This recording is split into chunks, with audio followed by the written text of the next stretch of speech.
Para pemain tim nasional U20 telah memiliki mimpi untuk mengharumkan nama Indonesia di Piala Dunia U20 2023. Namun asa itu terkubur dengan dibatalkannya Indonesia sebagai tuan rumah.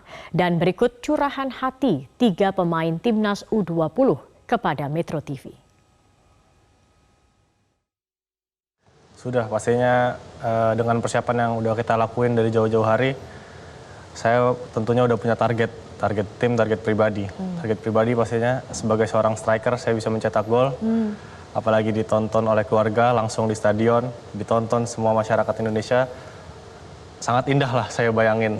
Tapi ya udah sampai saat ini itu hanya sekedar bayangan aja, nggak bisa terrealisasi karena pembatalan ini. Ya emang belum kiamat, tapi ini udah masalah udah di depan mata. Udah 99% buat kita anak kampung yang tampil di Piala Dunia, yang buat banggain kedua orang tua kita. Emang kita masih muda, masih panjang buat kedepannya, tapi masalahnya ini di depan mata udah tinggal 99%.